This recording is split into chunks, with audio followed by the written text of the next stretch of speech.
Yo guys, what's going on, and welcome back to another video. Today I'm back at part number 10 of my F1 2016 career mode. Today we're at the British Grand Prix. If you missed the last episode, you may want to go and check it out. It was a great race. Here's the vehicle performance between Force India, Williams and Haas. We're just missing out to Williams. But here's the resource points for practice. We didn't do too bad. We managed to complete the qualifying pace for once, which is a rarity for us. But nevertheless, we have some pace on here. Let's go see how we did in qualifying.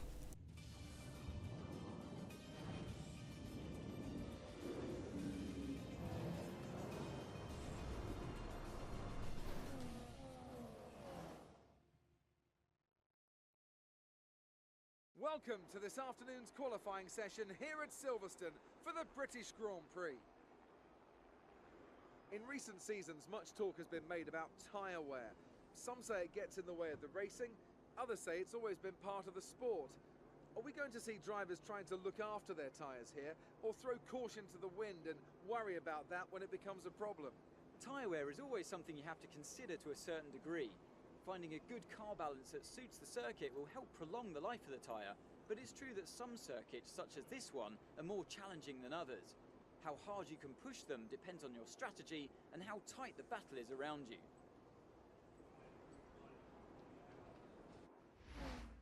So here's the result at the end of Q1. As you can see, we got 7th place. I was quite surprised because Silverstone I'm not really that quick at in past games. In this game, I seem to be incredible at it. So who knows, maybe we could get another podium finish. And as you can see, the surprise in qualifying was Lewis Hamilton tried to get through on the mediums, didn't manage it. He will start in 19th place for the British Grand Prix. Here's the result at the end of Q2. We managed to make it through to Q3, getting P6. The only real surprises are both Williams out, which I wasn't really expecting, but they don't look too quick at qualifying pace at least. So let's go see how we did in Q3.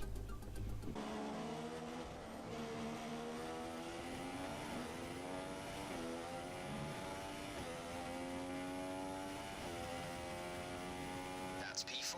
You've moved up to P4.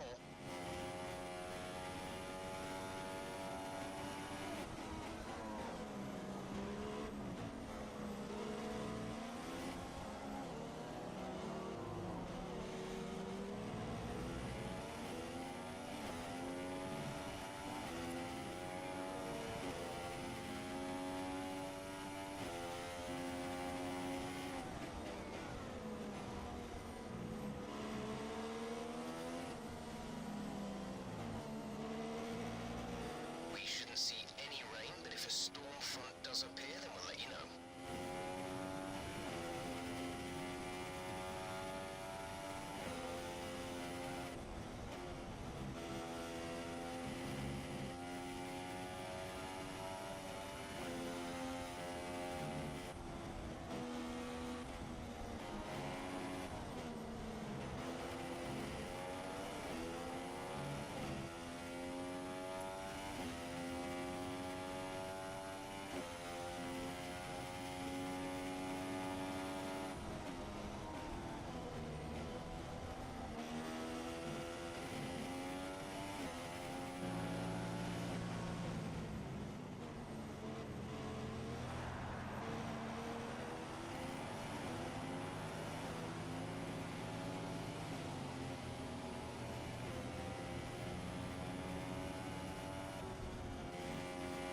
So there you go, that is my Q3 lap, my fastest lap at least.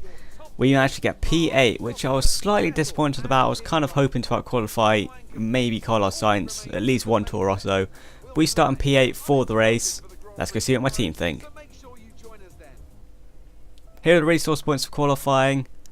We're not doing too bad with resource points at the moment, and our car is feeding pretty quick, so who knows, maybe we could get a few more race wins at the end of the season. Here is the rivalry update. We're pretty confident we're going to lose to Daniel Kvyat. And yes, we do. So no rival for us this race. We will try again to beat Daniel Kvyat in next race weekend. Here's what team think of us. We move in to 9 points. Do we stay at 10 points? No, we don't. We go down to 9 points.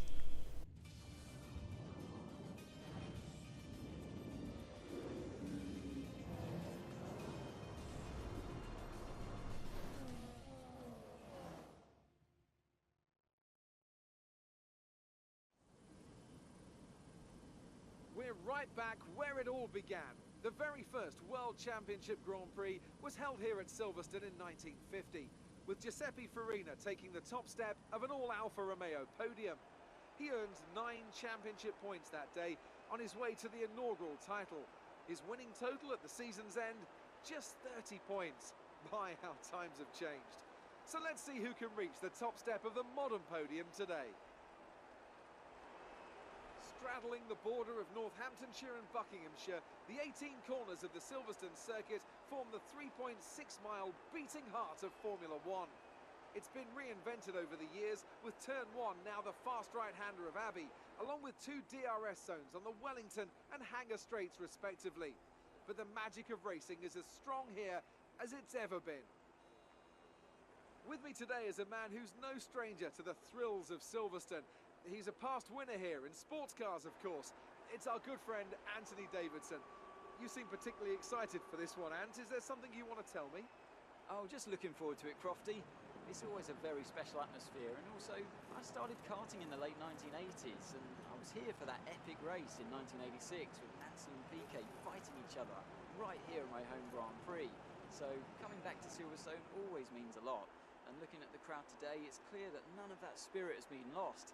And also, we just have such a fantastic field this year. Some very close competition and conditions that should make for some great racing. I can't wait. Okay, I know it's your home Grand Prix, but treat it like any other race. Don't take unnecessary risks. We're almost ready to go then, and this is what the starting grid looks like for today's race. Nico Rosberg is on pole position today after coming out on top of a difficult qualifying, with Sebastian Vettel starting alongside. Looking down the rest of the grid, we have Raikkonen, Kvyat, Daniel Ricciardo and Verstappen, Sainz and a Force India, Perez and Kevin Magnussen, Massa, Gutierrez, Romain Grosjean and Bottas, Palmer, Button, Fernando Alonso and Felipe Nasser, Hamilton and Ericsson, Rio Haryanto and Pascal Wehrlein completes the grid. And with preparations almost complete, let's head down to the track. So it is yet another wet race. It's going to be intermediates this time. We're going to go for the one stop because there's just no point in stopping in a 25% race. It wouldn't be Silverstone without the rain anyway, so without further ado, let's go and see how we do in the rain. So here we are on the grid. We have 3 lights, 4 lights, 5 lights. Lights out and away we go, and it's a fairly decent start. We're going to get Carlos Sainz offline and Daniel Ricciardo up into turn 1. We're going to get blocked a little bit by Daniel Kvyat. Gets a very poor exit out of turn 1. We're going to try and, well, illegally overtake him. And yep, we're going to have to give that position back. There's not really anywhere else we could have gone, but we're going to try and take him round the outside of turn 2. We don't manage it, maybe up the inside into turn 3.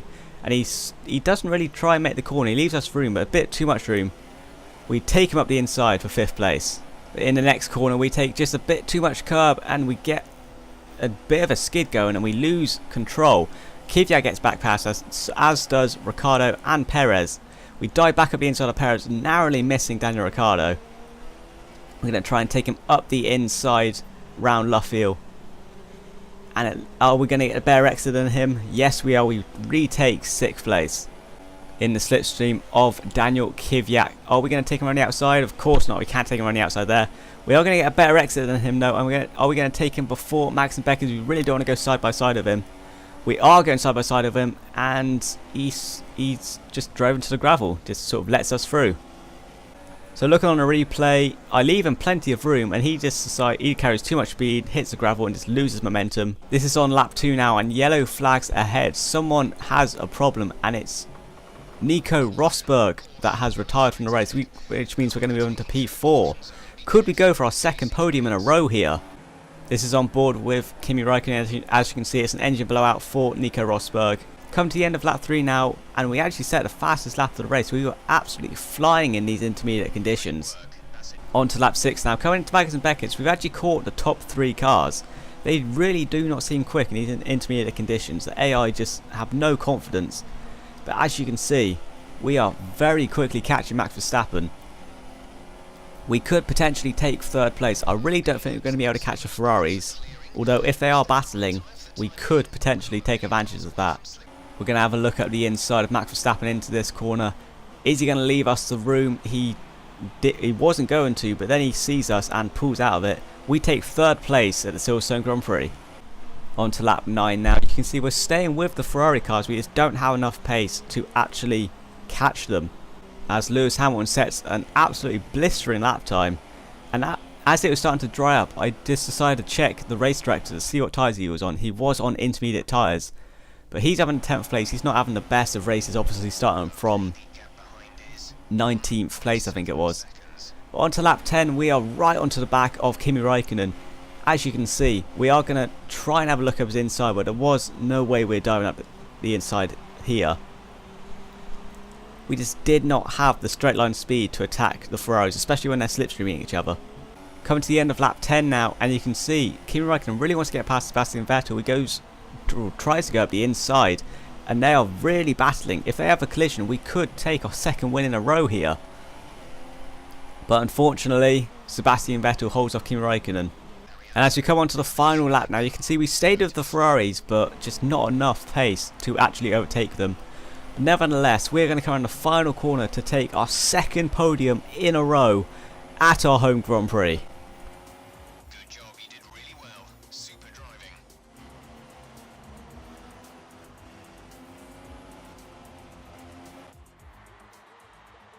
Great effort there from Ferrari to take the victory today. Tell me, Alex, what was the key to this success? Well, tyre management probably played quite a large role in the outcome of this one. As ever, it's not just about speed, it's all about maintaining that speed consistently over a stint, over a race distance. So being able to keep up the lap times while still being smooth on the controls and gentle on the tyres, that's really where the race was won today. Well, this is it. This is where they all want to be. Here come the top three then, out onto the podium after a fascinating Grand Prix.